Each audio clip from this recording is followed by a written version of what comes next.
ไก่บ่เนี่ยยืนเอาที่มันมีใส่แล้ว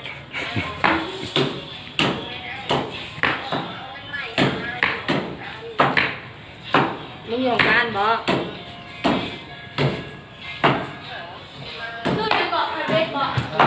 ไปนอนไปหาดอก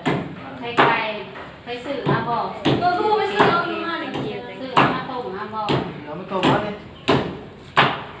บ้านเดี๋ยวเพื่อนทราบซองของเราแสดงนะทราบนะสมัยอะทินนาทานาเวรมณีสิกขาปะทังสัมมาทิฏฐิมิอะทินนาทานาเวรมณีสิกขาปะทังสัมมาทิฏฐิมิอาเมสุวิสาจาราเวรมณีสิกขาปะทังสัมมาทิฏฐิมิอาเมสุวิสาจาราเวรมณีสิกขาปะทังสัมมาทิฏฐิมิมุสาวาทาเวรมณีสิกขาปะทังสัมมาทิฏฐิมิมุสาวาทาเวรมณีสิกขาปะทังสัมมาทิฏฐิมิสุราเมรยามัสสะปมาทฐานาเวรมณีสิกขาปะทังสัมมาทิฏฐิมิสุราเมรยมัสสะปมาทฐานาเวรมณีสิกขาปะทังสัมมาทิฏฐิมิอิมานิปัญจสิกขาปะทานิสีเรนะดุขติยันติสีเรนะโภคสัมปทาสีเรนะนิพุติยันติตัสสมาธิรังวิโสทานิดูทางต่อไปวัดปวายมองเขาเด้อนะโมตัสสะภะคะวะโตอะระหะโตสัมมาสัมพุทธัสสะนะโมตัสสะภะคะวะโตอะระหะโต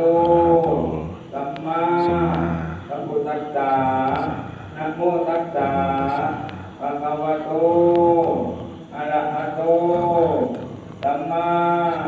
สัมพุทธัสสะอิมานิมะยังพันเตสัพพะโพสัตนานินานาวัตถุปานิรัตนัตตายัตตาอภิปุเตมาอัมหะกังมาตาปิตาจินังคุณวันตะนันจาไอหันจานิคารตังวิตายาสุขายาอันเตอาเตทานผู้เดินพวกคณะทั้งหลายขอบูชาถึงเขาประดับดินอันประกอบไปด้วยวัตถุต่างๆทั้งหลายเหล่านี้แต่พระรัตนตรัยและพระสาธุรูปพระเจดีย์และพระศรีมหาโพธิ์เพื่อเป็นประโยชน์และความสุขของพวกเราทั้งหลายของพวกเราทั้งหลายและความเจริญแก่พวกเราทั้งหลายและแก่เวทชนทั้งหลายผู้ที่มีบุญคุณไม่มีบิดามารดาญาติกาวงศาและครูบาอาจารย์เป็นต้นที่ล่วงลับไปแล้วลูกกระโลกเบื้องหน้าแล้วนั้นก็จงมาอนุโมทนาสาธุการ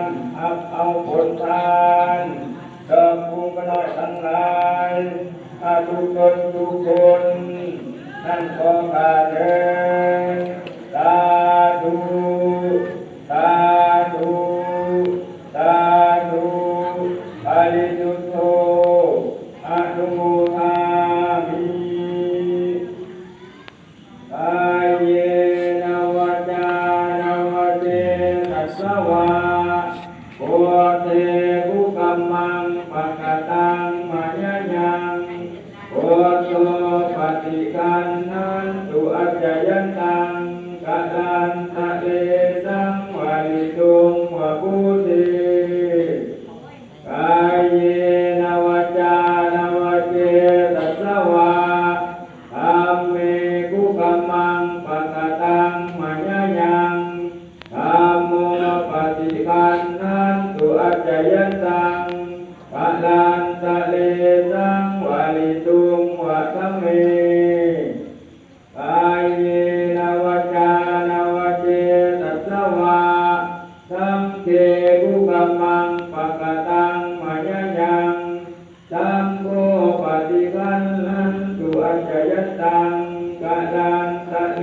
สังวาริตุงวสังเก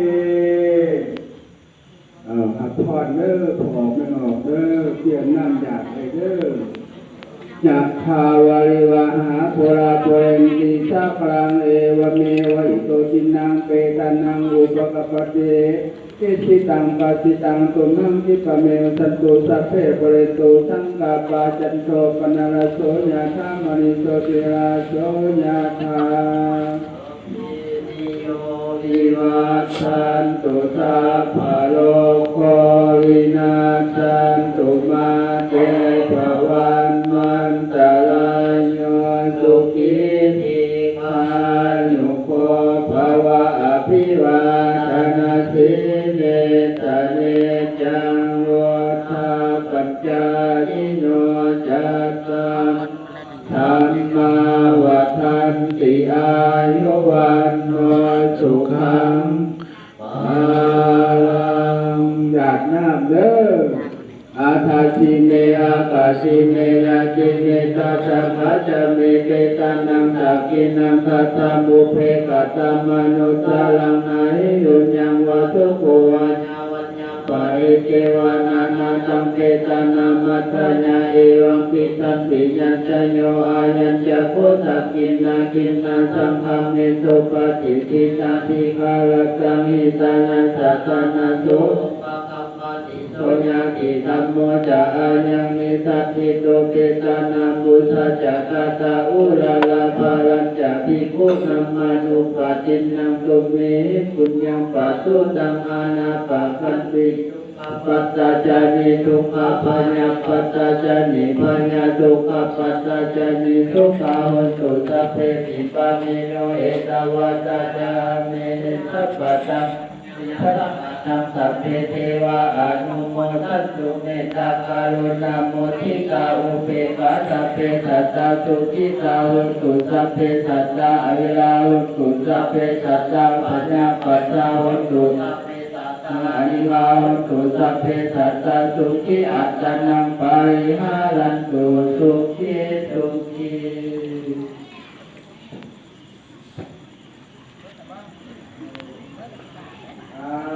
ถวายห้องเป่ากระดับดินเกิดโยกเกิดเด้อแล้วมีที่เกิดโยกเนี่ยย้ายห้องเป่าเนาะ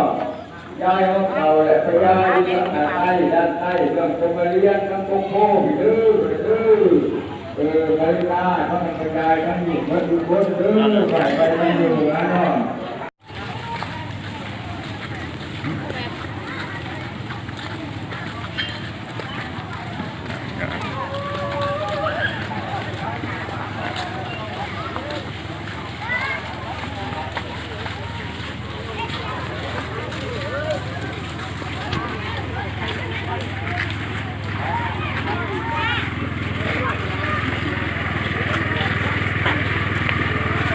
จอดก็ว่า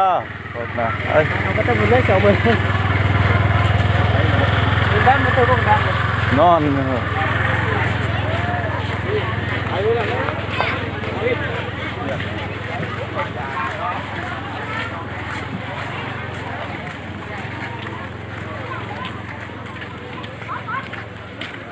ไขได้ว่าเราประตูอ่ะมันบริไขต้องมาจับ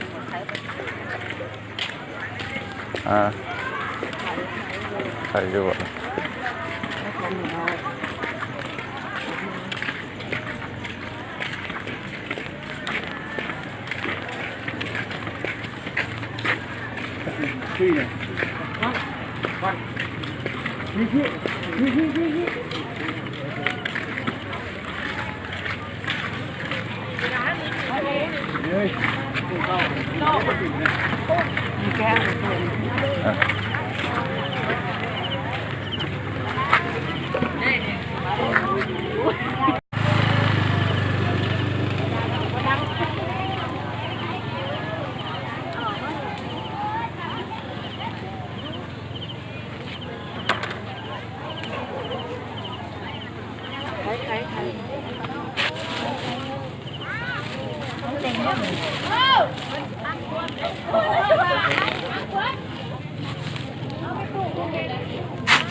น้ำเนี่ย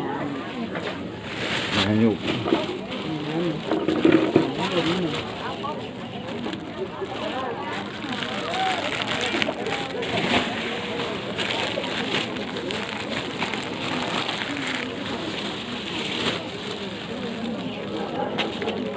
ต้องขายทุกโต๊ะเป็นหนักครับ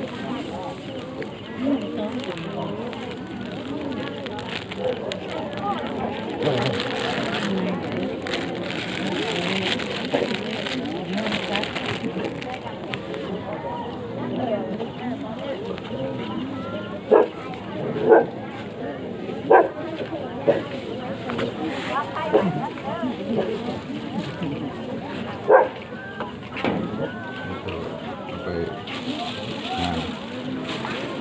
จะน่าเป็นแบบนี้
ไปนี้เยอะแยะ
อันนี้ประกาศฝากนั่นนะที่เราไม่ทำสิ่งที่เราจะทำด้วยหมอที่เดินฝากไปเดินในการเดินได้ทุกสิ่งเลยเงินก่อนเด้มาเอาหับเอาเด้ทุกคนกันมาเอาแล้วเงิน10 ล้านเลยเอาเมื่อซื้อเมื่อสิ่งเมื่อใส่ บัวเลยนะ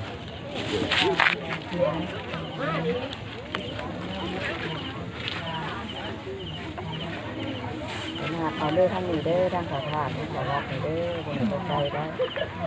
ร้านมาส่งขายได้ ถือเลข3 ตัวเด้อนี่ใบเงินนี่รถ ร้านดีๆนี่บ่อยอึดบ่อยหิวได้เต็มเบิดมีครบสินปลาอาหารหมากไม้หมากตอกข้าวเมาข้าวห้างครบถ้วนต้นหมากกอกหญ้าเอาโหลดเด้อมาใส่เอาเด้อเงินกันร้ายเดี๋ยว10 ล้าน ยางเมื่อที่รถเมื่อ